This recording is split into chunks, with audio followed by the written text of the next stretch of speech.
My parents used to own a bean and alfalfa sprout business when I was a kid, which led to frequent and lengthy car rides with my dad to visit suppliers.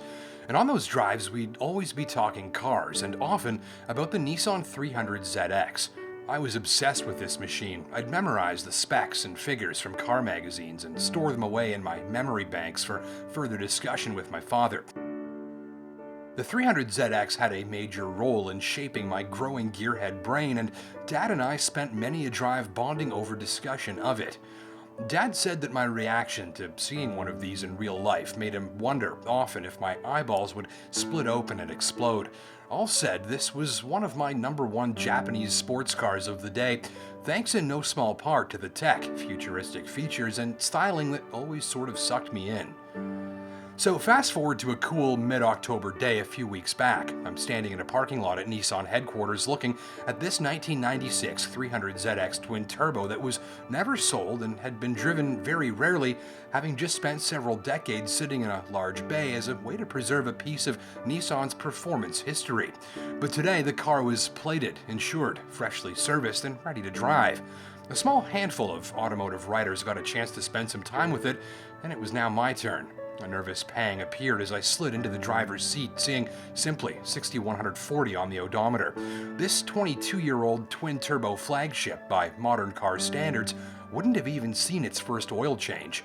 It was a roughly $55,000 car in its day, though it would fetch plenty more than that now in this condition. And the memories flooded back. The twin-turbo 3-liter V6 dispensed 300 horsepower and nearly as much torque. I remembered the 16-bit engine control computer, the 4-wheel steering, the fact that this was one of the first cars to be designed in a supercomputer. And all these years later, this old-school Nissan still got me with its looks. The wedge-shaped nose, unmistakable headlamps, pedestal spoiler, and the compact athletic dimensions pull off a look like a real-life Hot Wheels toy.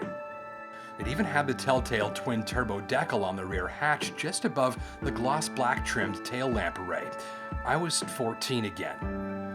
Inside, climate controls, wiper controls, and lighting controls are assigned to small pods that sprout out from the instrument cluster cowl.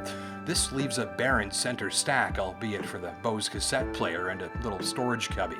The climate controls beep when manipulated, LED light segments flitting away to help visualize your selection. It looks like the helm of a sci-fi space shuttle. The leather seats are pillowy and soft, highly power adjustable.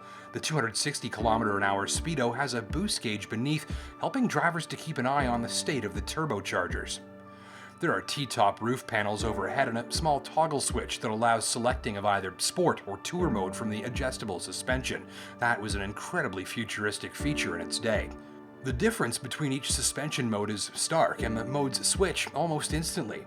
Performance by today's standards is not mind-boggling. The 300ZX surges along with glee once the turbos get breathing, though your average V6-powered family sedan today would keep right up with it. It's a smooth engine with turbo lag that's nicely mitigated, concealed somewhat by the sense of rising action inherent of the high-revving power curve. There's a lot of torque even from low revs, which enhances around-town responsiveness. Brake feel is fairly poor. The stopping power is generous, but only once you've practically punched the brake pedal through the firewall. Biggest difference to today's sports cars? The feel. This is one of many fast Nissans that proves you don't need to drive hard to enjoy a sporting experience.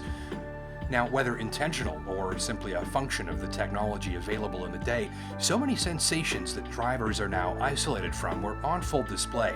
There's more noise, more feedback, more satisfaction for the part of the driving enthusiast brain that craves input and communication from the vehicle.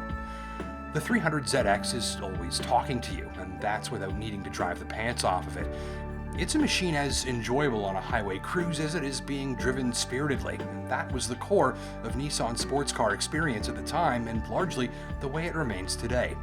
It's a driving experience perhaps more pleasing for the pure sensation of driving rather than all-out speed and firepower. The 300ZX signaled things to come, and today machines like the 370Z and the GTR exist and thrive because of the path that these pioneering machines carved out towards a modern performance future. This particular unit's future is certain. As I sit here completing this video, it's now parked safely back in its garage under a cover at Nissan headquarters, where it will be kept comfy and maybe come back out for a drive in another decade or two. And I hope we'll meet again.